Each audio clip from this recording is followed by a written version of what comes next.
eu estou gravando e baixando, né, para poder postar aqui. Meu povo lindo, estávamos falando da mediação, conciliação, falamos do impedimento pós-exercício da função. Eu tenho um tema excepcional para a gente poder tratar agora. Eu costumo dizer que a melhor parte sempre fica para o final. Amores, esse tema é o tema do impedimento e da suspeição. O impedimento e a suspeição estão previstos nos artigos 144 e 145 do CPC 2015. 144 trata do impedimento. 145 trata da suspeição. A bem da verdade, esses artigos versam sobre impedimento e suspeição do magistrado. Bebê, presta atenção. Impedimento, impedido é algo gravíssimo. Quando o magistrado ele está impedido, em hipótese alguma, ele poderá atuar naquele processo. Quando o magistrado ele está suspeito, ele não deve. Você percebeu? Impedido, não pode. Suspeito, ele até pode, mas não deve. O impedimento, ele é tão gravoso, mas tão gravoso, para vocês terem uma ideia, que o magistrado ele pode de ofício se declarar que está impedido ou alguma das partes poderá alegar aí por uma exceção de impedimento, tá certo? Se o magistrado não se der por impedido, essa exceção ela sobe para o tribunal, como por exemplo o Tribunal de Justiça, para que possam decidir se o magistrado está impedido. Eu entendi, beleza.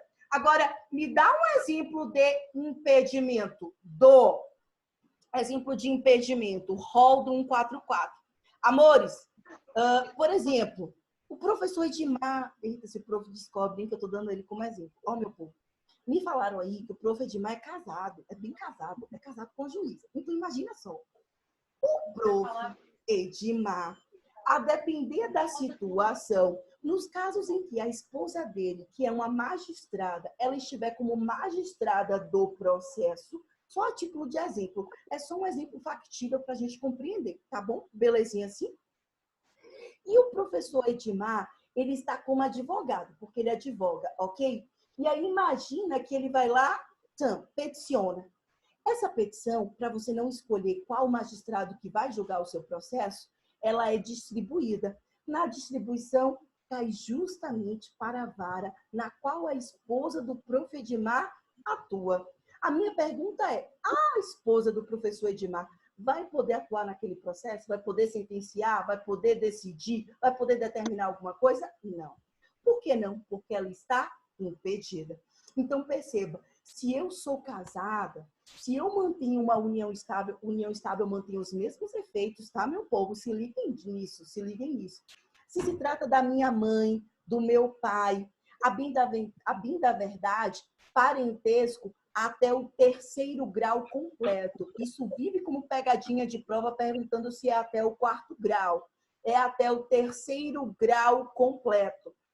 Por exemplo, se o meu esposo, o Luiz Ricardo, é um exemplo. Se ele é juiz e ele ensina em uma instituição de ensino superior, magistrado pode lecionar também, e ele vai decidir um processo no qual um aluno ajuiza uma ação por perdas e danos em face daquela instituição de ensino superior no qual aquele magistrado lecione. Ainda que ele não conheça o aluno, bebê, ele não pode nem julgar. Por que não? Porque ele está impedido. Beleza? Sucesso? E o que é suspeição? Não é suspem, S-U, não é suspem, P-E-N, é suspei, P-E-I, de suspeito, suspeição. O que é suspeição? A suspeição do 145 do CPC 2015 trata-se das situações nas quais imagina que eu sou juíza e o José Nilson é meu credor. A Nicole é a minha devedora. O Alisson, por exemplo, é o meu amigo íntimo, mas tem que ser uma amizade íntima. O Luan é um inimigo declarado publicamente. Tudo exemplo. Nessas situações, a gente está diante da suspeição, ok? Então, impedimento quanto suspeição, estou explicando isso para vocês entenderem, qualquer pessoa pode alegar. Qualquer pessoa pode alegar. O impedimento, como é gravídico, mais grave nesse sentido, ele pode ser alegado a qualquer tempo, a qualquer hora, por ser matéria de ordem pública, inclusive pelo Ministério Público, por um terceiro interessado e prejudicado. A suspeição, ela tem que ser alegada ou pelo próprio juiz ou pelas partes. Quando o magistrado ele se dá por suspeito, ele não diz, eu estou me dando por suspeito porque eu sou amiga íntima da Nicole, eu estou me dando por suspeita porque eu sou inimiga pública do José Nilson. Quando ela se dá por suspeita, a juíza ela diz assim, eu me dou por suspeita por motivos de foro íntimo, e não entra no mérito. Quando eu estou impedida, eu tenho que dizer o motivo real, concreto do impedimento. É porque o meu esposo ele está atuando como advogado neste processo. É porque eu já fui testemunha desta pessoa e hoje eu estou como juiz, então eu estou impedida. É porque eu já atuei como membro do Ministério Público aqui neste processo e agora eu sou juíza. É porque eu, como juíza, olha que lindo, olha que gostoso, olha só, eu decidi esse processo no primeiro grau. Então, agora que eu estou substituindo no segundo grau como desembargadora, eu não posso decidir de novo. Em virtude do exercício do duplo grau de jurisdição, tem que ser um órgão colegiado do qual eu não faço parte, porque eu já decidi no primeiro grau. Por que é que você está explicando isso? 2 motivos. O impedimento e suspeição do magistrado, impedimento 144, suspeição 145, se aplicam esse rol, essas hipóteses também se aplicam para o mediador e o conciliador. Isso é pergunta rotineira de prova. Outra situação é você saber o que causa o impedimento. E essa eu me lembro porque essa foi uma pegadinha que eu caí. Vou tirar aqui o fone, vou colocar aqui no quadro, ver se vocês conseguem, meu povo, conseguem visualizar isso aqui, tá? 1 minuto só. Olha só, imagina o seguinte, vê se vocês conseguem ver. Aqui é a juíza, beleza? Essa juíza, olha para o quadro, presta atenção agora. Essa juíza é a Joana, ok? E aí vinha a pergunta da prova e diz o seguinte, a Joana poderá julgar um processo no qual o primo dela é parte ré. Joana, primo da Joana, olha aqui o cabelinho do homem, primo da Joana é o primo. Esse primo, ele é réu no processo. Isso é pergunta de prova para a Polícia Militar, Polícia Civil, Magistratura, prova objetiva, OAB, prova objetiva. A primeira pergunta, pode? Aí vem assim, letra A. Joana não pode julgar o processo do seu primo, no qual ele é réu, porque ela está impedida, em virtude do 144 do CPC. Letra B. Joana não deve julgar o processo do primo, porque ela é suspeita. Então, letra A diz que ela é impedida. Letra B diz que ela é suspeita. Letra C diz que ela é impedida e suspeita ao mesmo tempo. E letra D diz, ok, ela pode julgar. A, B, C ou D? O que é que vocês acham? A primeira coisa que você tem que fazer é a continha. Teve gente aqui que chutou no A, impedimento. A primeira coisa que vocês têm que fazer é a continha. Olha para mim, não se perde, hein? Me acompanha, não pisca o olho, não pisca. Joana é a juíza. Joana, para a mãe dela, primeiro grau. Para a avó da Joana, segundo grau. Para o tio, desse hein? Para o tio da Joana, terceiro grau. O primo é o quê, bebê? 4º grau. O impedimento vai até quando? 3º grau. Logo, não está impedida. E todo mundo marca impedimento. Impedimento é até terceiro grau. Impedimento é até terceiro grau. Primo é quarto grau. Logo, não é impedimento. E outra coisa, não existe impedimento e suspeição. Ou você está impedido, ou você está suspeito. Não dá para ser os dois. Então, logo não é C, logo não é A. Pró. Então, é suspeição. Porra, minha pró. Julgar processo do primo? É óbvio que existe uma amizade íntima. Óbvio aonde, meu povo? Óbvio aonde? E se for um primo que a juíza nunca ouviu falar na vida? Tanto primo que a gente não fala. Perceba que não é por ser primo. A suspeição é porque eu tenho uma amizade íntima. Você tem que provar que a Joana tem uma amizade íntima com aquela prima, com aquele primo que vive saindo, vive em barzinho, toma todas, que vai para o shopping, bater perna. Você não vai conseguir a suspeição só porque é primo. Então, qual é o correto? B.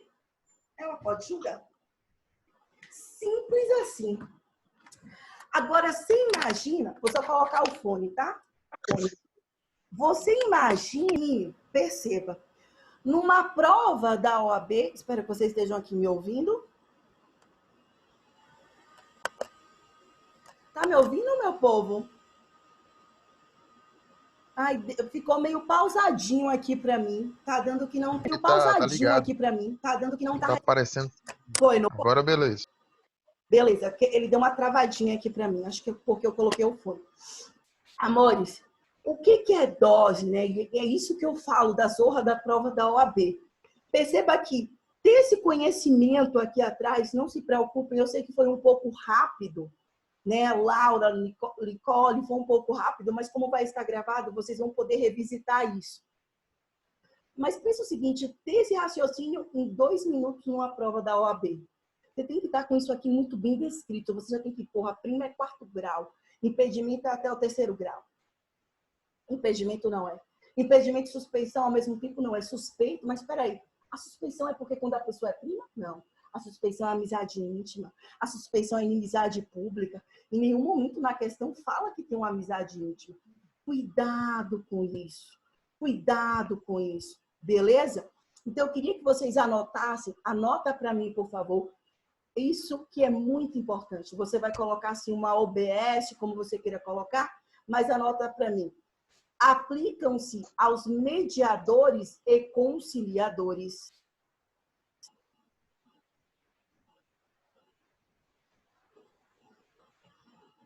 Aplicam-se aos mediadores e conciliadores as hipóteses de impedimento e suspeição do magistrado. As hipóteses de impedimento e suspeição do magistrado. Ok? Essas hipóteses estão previstas aí nos artigos 144 para impedimento, 145 para suspeição. O rol é enorme, eu falei aqui de algumas porque não é o objeto da nossa aula. Para vocês terem ideia, impedimento e suspeição daria só uma aula. Quando você vai, salvo engano, para o 147 do CPC, ele diz que essas hipóteses se aplicam ao membro do Ministério Público, a quem é escrevinte de cartório, oficial de justiça, subscrivão, escrivão de cartório, tá bom? A todos aqueles que devem ser imparciais, o tradutor juramentado, aquele que vai traduzir daquela língua francesa, hebraica, para o português perante o juiz, o perito, a testemunha, não confundir testemunha com informante, ok? Isso é algo que a gente vai ver mais para frente. Mas, por exemplo, poxa, Pró, eu tenho uma pessoa, essa pessoa, ela é minha testemunha no processo civil, mas ela é meu parente, ela é meu sobrinho, ela é meu tio. Ela vai poder ser minha testemunha? Não. Por que ela não vai poder ser sua testemunha? Porque não pode ser testemunha quem é parente até o terceiro grau completo. Porra, Pró, então eu me F. Calma, bebê. Você não vai poder ouvi-la como testemunha, mas você pode ouvi-la como informante. Qual a diferença entre testemunha e informante? A testemunha, ela presta o compromisso de dizer a verdade sob as penas da lei. Então, ela responde pelo crime de falso testemunho. Hoje tem uma multa pela litigância de má-fé que se aplica para a testemunha, se ela estiver mentindo ou omitindo deliberadamente em juízo, tá? Mas quem é informante não presta esse compromisso de dizer a verdade. Ou para isso surge efeitos no processo? Amores, olha para mim. Faz de conta que isso é uma prova. Essa prova é uma prova ilícita. Eu obtive por meios ilegais. Beleza? Mas eu pego essa prova e junto ao processo. Qual o máximo da consequência que vai me acontecer? Bom, o juiz vai mandar retirar essa prova dos autos, porque ela é ilícita. Não tenham dúvidas disso. Manda literalmente retirar. É feita uma publicação a esse respeito. E eu, muito provavelmente, terei que pagar uma multa de 1 a 10% sobre o valor da causa. Qual é a multa por litigância de má-fé? Aprenda sobre essa multa. Aprenda sobre essa multa. Ela já caiu 4 vezes na prova de processo civil para o exame da OAB. De 1, no mínimo 1, no máximo 10%. Vou repetir, no mínimo 1, no máximo 10% sobre o que mesmo? Sobre o valor da causa. Tá bom? Cuidado com isso. Então, a depender, eu vou ali aceitar a multa por litigância de má-fé se a apresentação daquela prova for de extrema importância dentro desse meu processo. Sucesso! Então, falamos do impedimento pós-exercício da função. Qual é o impedimento pós-exercício da função? O período de 1 ano. Olha para mim, perguntinha, ó. Na sua prova, ou eu vou perguntar impedimento pós-exercício da função, e aí eu vou brincar. O impedimento pós-exercício da função é de 1 ano, é de 6 meses, é de 18 meses. Vou perguntar para quem? Conta de quando? Ou eu vou perguntar, se liga na dica, do impedimento e da suspeição do magistrado, se são aplicáveis ao mediador e ao conciliador, para você dizer que sim. 144 e 145 do CPC. Então, tomem cuidado com isso, beleza? O impedimento pós-exercício da função, eu gosto de repetir, porque pela repetição a gente vai memorizando. O prazo é de 1 ano, só conta, não é de quando eu mediei ou conciliei, mas é de quando eu deixo de ser mediadora ou conciliadora. E só vale para as partes que eu atuei como mediadora ou conciliadora, beleza? Então, eu mediei, eu conciliei o Luan e a Nicole lá no ano de 2017. E daí? Se eu estou saindo hoje, eu tenho que contar de hoje. Eu tenho que contar de 30 de março, de 2020. Beleza? Eu conto de 30 de março de 2020. Conto quanto tempo? 1 ano. 1 ano. Perante as partes que durante todo o período, 5, 10, 15, 20 anos que eu fui mediadora ou conciliadora, aquelas partes que eu atuei por 1 ano depois que eu saí, ou seja, a partir de amanhã, eu não vou poder atuar. Sucesso? Impedimento e suspeição do magistrado, eu aplico aqui todas as hipóteses, estuda o rol. Sabe o que vale a pena? Quando eu estava estudando para concurso público, eu pegava o CPC, na época era o CPC de 73, né? Aí você pega o rol do 144, você pega o rol do 145, ou você escreve numa cartolina ou até numa folha, num papel ofício e cola no seu espelho, tá? Cola no seu quarto. Todo dia você lê.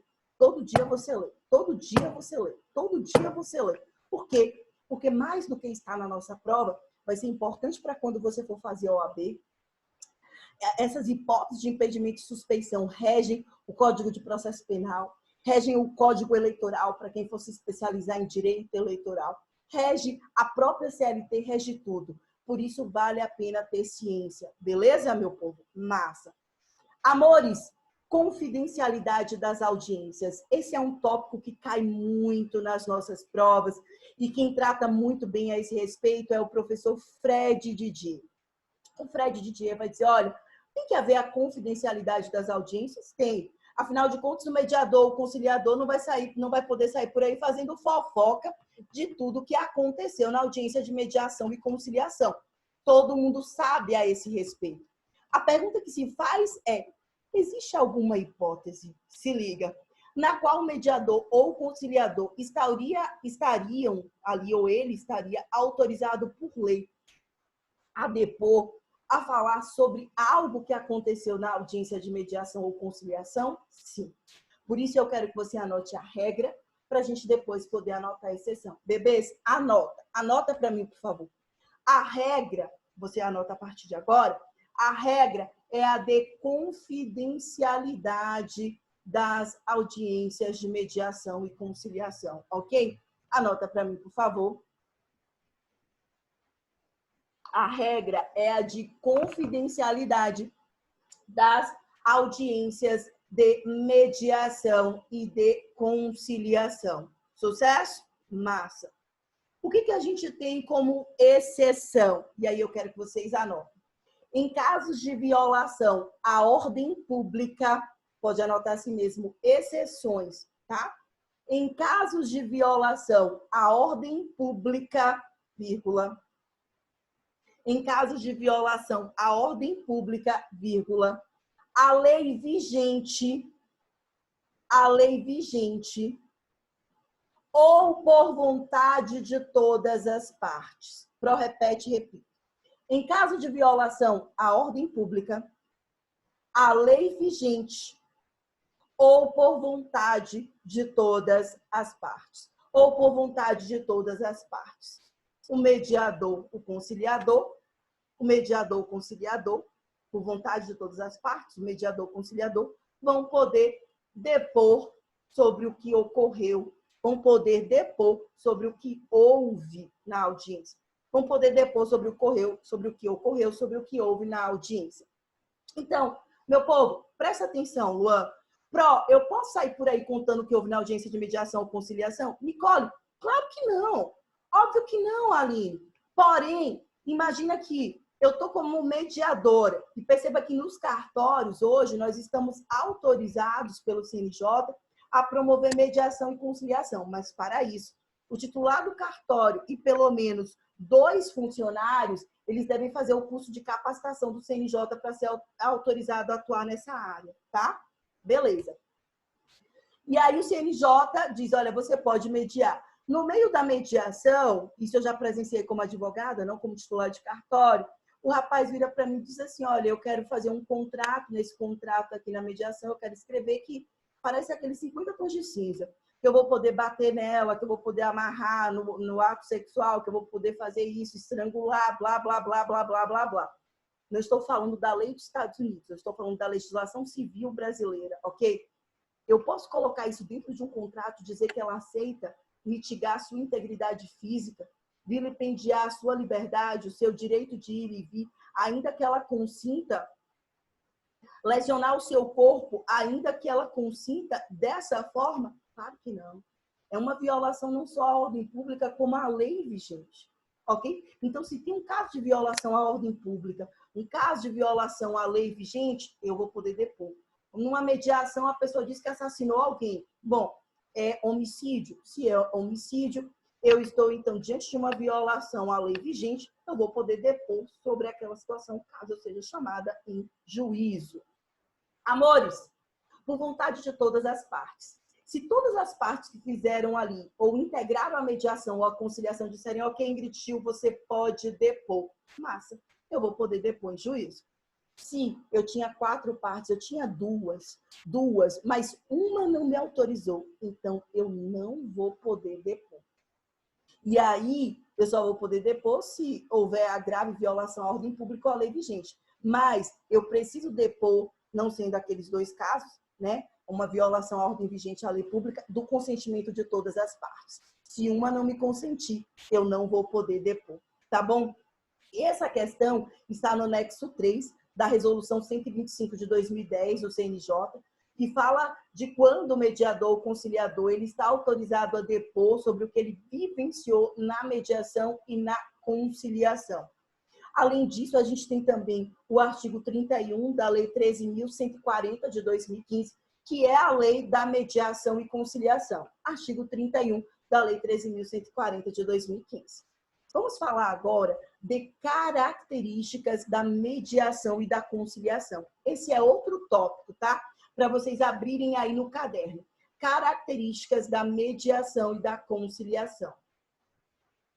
Pro, quais são as características da mediação e da conciliação? Bebês, a primeira característica, eu já havia até tratado de forma sumária, né, inicial, é a oralidade. Então, perceba que na mediação e na conciliação, diferente do processo que você redige tudo, que você coloca tudo no papel, aqui é diferente. Na mediação e na conciliação, tudo vai ser de forma oral. E eu só vou reduzir a termo. Ou seja, eu só vou colocar no papel o acordo, aquilo que as partes chegaram ao consenso.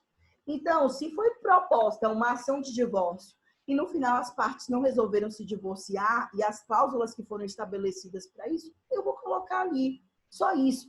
Eu não vou colocar aquela lavagem de roupa suja. A esposa disse que o problema no casamento era que o marido deixava a toalha molhada em cima da cama. Eu não vou colocar, a esposa disse que se sentia magoada, ou o esposo disse que se sentia extremamente magoado porque a esposa adulterou. Claro que não. Eu vou colocar o resultado no papel. As obrigações a serem cumpridas. A responsabilidade que advém disso. Beleza? Por isso que a gente fala que na mediação e na conciliação, a gente tem a regência da oralidade. Amores, se liga, se liga, se liga. Não pisca o olho. Próxima característica, a gente está acabando, hein? É a característica da simplicidade. Vocês observam, logo quando surgiu a lei da mediação e da conciliação, que se dizia assim, tem que ser simples, tem que ir desse jeito aqui, ó. Ó como aprontar, tá vendo? Sem terno, sem nada, simples, simples, simples, simples. Você tem que ir de modo simples. Não é para ir de terno, para quê? Para não afastar as pessoas. Quando você lê o artigo 65, 66, 167 do CPC, é muito lindo. Fala da criação dos centros dos tribunais de mediação. Nada disso foi criado ainda, viu? O CPC é de 2015, entrou em vigor em março de 2016, 2017, 2018, 2019, 2020. A gente tem 4 anos. E até hoje, eu não conheço um centro de mediação criado pelo Tribunal de Justiça Estadual. Beleza? Pode até ser que tenha, mas eu não conheço. Fora do âmbito do Poder Judiciário, para ficar mais próximo da comunidade, para promover mediações nos bairros. Então, aquele vizinho que está brigando com outro vizinho, que pega a arma, ponta de um muro, calma, meu povo, relaxa, vamos entrar aqui em um acordo. Essa seria a ideia. Sabe? Aquele pai que quer matar o cara porque foi atrás da filha dele, calma, vamos chegar aqui num consenso. Essa seria a ideia. Bom, até agora não foi posto em prática. Além disso, além dessa simplicidade, dessa informalidade, a gente tem a decisão informada. E é na decisão informada onde reside a minha grande crítica. Olha que confusão. Uma das características pelo CPC 2015 é a de que o mediador e o conciliador, ele tem que informar as partes os direitos delas. Então, uma parte comparece sem advogado, eu tenho que dizer, ó, Luan, se você quiser, você não precisa ficar aqui, porque você não está assistindo de advogado. Fique tranquilo, porque eu vou remarcar essa audiência, tal dia, tá aqui, tal hora, e você traz seu advogado, porque você está vulnerável tecnicamente. Você não tem um advogado, a parte contrária tem. Beleza. Amores, se você fala isso para quem é operador do direito, massa. Para quem é fisioterapeuta, para quem é astronauta, para quem é psicólogo, para quem é nutricionista, profissões belíssimas, mas que não são do direito. Esse aqui é um problema, beleza? Isonomia. Tem que tratar as partes com igualdade, com o mesmo tratamento. O tratamento que eu der para o Luan, eu tenho que dar para o Alisson. O tratamento que eu der para a Aline, eu tenho que dar para a Nicole, ok? Não dá para chegar e deixar a Nicole falar, Luan, você não pode falar. Se o Alisson falou, o Luan fala. Se a Nicole produziu prova, o Luan produz a prova. O tratamento que eu dou para um, eu dou para outro. O tempo de um é o tempo do outro. Paridade de armas, isonomia, tratamento igualitário. Amores, busca do consenso, a gente já sabe, seja a mediação, seja a conciliação, a gente está sempre buscando o quê? Resolver o conflito. Com base na vontade das partes. Porque, porra, se eu estou fazendo a vontade do Luan, a vontade da Nicole, a vontade do Alisson, a vontade da Aline, então depois eles não vão bater na porta do Poder Judiciário com outro processo, com embargo de terceiro, com mandado de segurança, com a ação de consignação e pagamento, porque o problema finalmente foi resolvido. Essa é a ideia.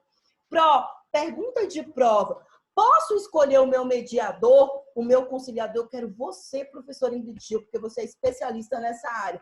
Eu quero o professor Edmar, eu quero o professor Gustavo, eu quero o brocador Luan, eu quero o Alisson, eu quero o José Nilson. Pode, não tem nenhum problema. Desde que a parte contrária, ela concorde. Então, você pode escolher um mediador da sua preferência, ela escolhe o dela, não tem nenhum problema, pessoas da sua confiança, tá bom? Isso está, inclusive, no 68 do Eu Código também. Civil. Isso está no 68 do CPC 2000. Então, percebam que posso ter mais de um mediador, posso escolher o meu mediador. A ideia do CPC é tão linda que se um mediador, um conciliador não estivesse cadastrado, o Luan fosse o brocador, aí, por exemplo, de direitos do LGBT, a Nicole de direitos indígenas, o Alisson de direitos dos quilombolas, das minorias, a Aline de direito das mulheres. A ideia seria que eu fornecesse... Estou aqui também ouvindo. Um cadastro, tá bom? Que eu fornecesse para eles um cadastro só para isso. O cadastro que é feito no CNJ e no Tribunal de Justiça Local. A parte boa. Aguenta só mais um pouquinho comigo que eu já estou finalizando. Quem é que remunera o mediador ou o conciliador? Olha, a remuneração se dá pelas próprias partes, tá? As partes, por exemplo, vão para o cartório, pagam, ou se não, o próprio Poder Judiciário, por meio do concurso público, ele acaba remunerando esse mediador, esse conciliador. Mas a ideia do CPC seria de que as próprias partes pagassem. E se a parte detém a gratuidade da justiça? Diz o CPC que seria criado um fundo, e esse fundo iria, então, arcar com aqueles que são detentores da gratuidade da justiça. Quem é detentor da gratuidade da justiça está lá previsto no artigo 98, 99, 100 e seguintes do CPC 2015, que aí vai ser tema de outra aula nossa.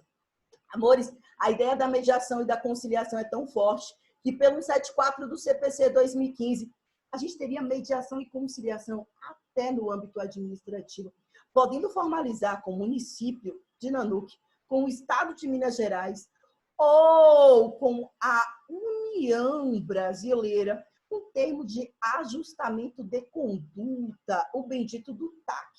Então, o município está fazendo merda, não está obedecendo à legislação, não tem ali o mínimo do mínimo, não tem um médico no programa de saúde da família, TAC nele, bora ali para o âmbito dessa conciliação, dessa mediação extrajudicial. Poucos até agora implementaram o 174, tá? Amores, exclusão do mediador e do conciliador. Último tópico de hoje. Exclusão do mediador e do conciliador. Mediador e o conciliador tá fazendo merda, tá saindo por Nanuque toda, tá falando de tudo de errado que todo mundo já fez.